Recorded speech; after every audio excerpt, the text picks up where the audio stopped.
Olá, queridas e queridos deste canal da Jusnova no YouTube.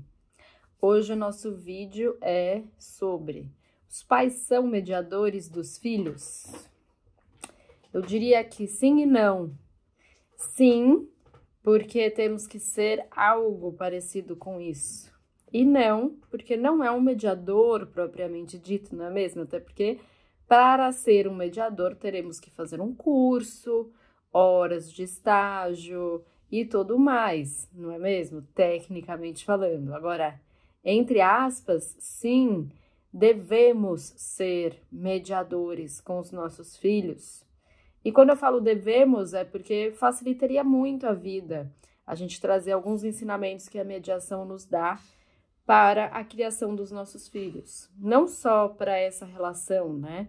Mas em tudo, na vida. A mediação ajuda a vida, né? Porque a mediação, entre outras coisas, ajuda a comunicação, ajuda no diálogo entre as partes, ajuda em muita coisa. Poderia ficar aqui horas falando todos os benefícios que ela pode trazer, não só dentro de um conflito propriamente dito, mas também, né, no entorno que o conflito traz. Mas hoje eu vim falar especificamente sobre esse tema e eu queria começar fazendo uma pequena, grande introdução sobre a teoria dos jogos, né, que foi feita pelo matemático John Nash, que eu gosto muito de falar sobre isso. E essa teoria dos jogos, ela nos ensina, né, que diante de uma negociação, o melhor resultado é sempre alcançado ao adotarmos uma ação multilateral, ou seja, quando a gente adota essa chamada ação multilateral, a gente tem um resultado dentro de uma negociação muito melhor. E o que fala, né, essa ação multilateral?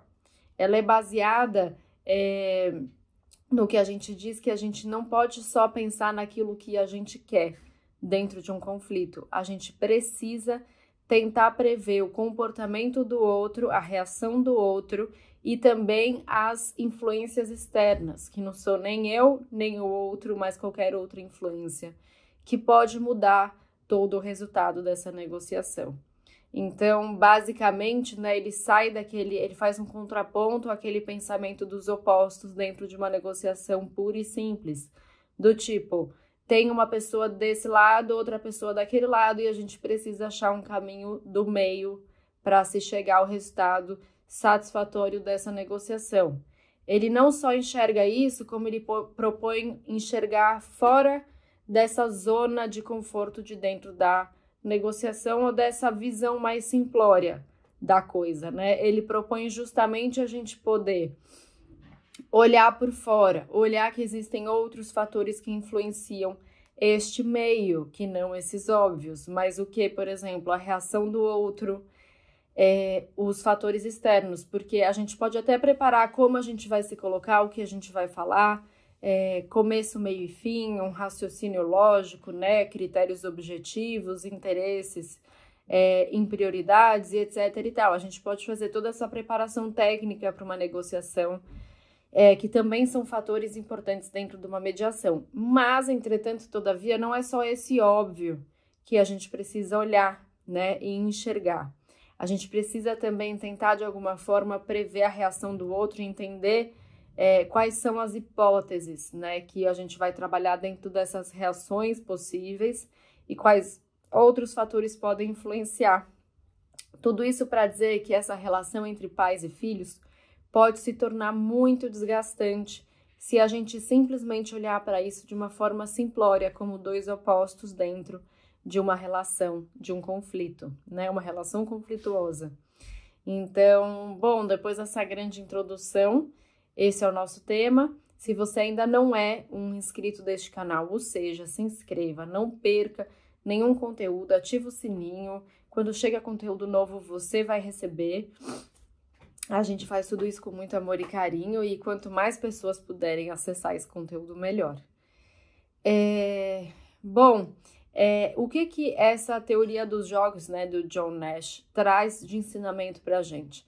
Não só tudo isso que eu já falei, mas também, né, trazendo né, para dentro, assim, né, interiorizando esse ensinamento, a gente pode entender que a gente deve priorizar o interesse do coletivo, além do interesse daqueles dois que estão dentro daquele conflito, né? Então, por exemplo, a gente não precisa necessariamente só pensar no que é melhor para nós mesmos, né? Mas a gente tem que pensar também na situação do outro, a gente também tem que pensar na situação de que a gente já foi esse outro, né? Pensando agora especificamente sobre esse tema pais e filhos, a gente já foi criança, a gente já foi adolescente, a gente já foi, né, um pré-adulto, né? Que não é nem mais um adolescente nem um adulto, mas assim, a gente já esteve naquele lugar. E como a gente era naquele lugar?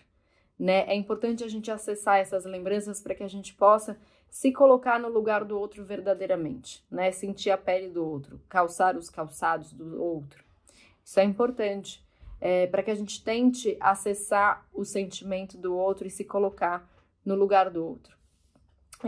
Dessa forma a gente consegue criar mais empatia, criar mais colaboração e criar também uma sensação de que não é pessoal, não é algo contra você, necessariamente, né?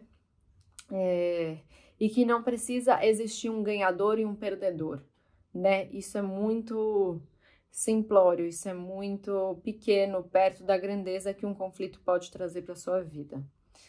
E aí, a questão é que eu acho que fica muito esse embate entre pais e filhos justamente porque a gente só enxerga a questão do eu contra você, ou você não entende o que eu falo, ou não é isso que eu quero, ou você não me deixa fazer aquilo. Então, de novo, é importante a gente sair disso e tentar enxergar por um outro ponto de vista.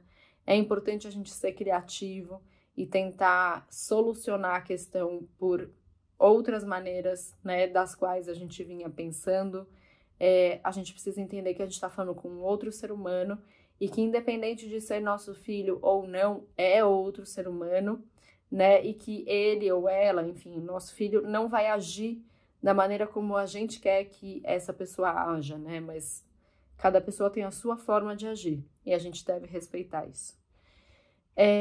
Bom, é importante também a gente entender que nós pais temos uma influência enorme no desenvolvimento dos nossos filhos, né, nas habilidades cognitivas, no desenvolvimento do lado emocional da criança. E hoje eu vejo muito as pessoas se importando com questões de cognitivo mesmo, de raciocínio lógico, de questões, né, tecnologias e tal, e não sei o quê. E muitas vezes esquecendo esse lado emocional, que é tão importante quanto, que é aprender a se frustrar, aprender a lidar com o não, aprender a lidar com a questão de não ter tudo toda hora, né? Esse imediatismo, essa forma talvez um pouco louca até da gente criar nossos filhos, né? E eu mesma me incluo muito nisso, assim. Eu vejo muito as crianças não conseguindo lidar com frustrações e com os seus próprios medos, com situações que são desconfortáveis. Então, é importante a gente ajudar nossos filhos a saberem se portar nessas situações para que lá na frente, na hora que a gente entrar em embates maiores, né, e na hora que o bicho pegar, né, numa adolescência ou em qualquer momento mais difícil, que a gente consiga acessar esse lugar que foi plantado lá atrás e entender que tá tudo bem viver na frustração, tá tudo bem viver no medo, tá tudo bem viver no desconforto, desde que isso seja compartilhado, desde que isso seja trocado e que nós, pais, sejamos um lugar seguro para que essa troca aconteça e não um lugar de medo, insegurança e ditatorial até, né? Então, bom, era isso que eu tinha para hoje. Espero que vocês tenham gostado e deixa aqui os seus comentários. Eu vou adorar saber.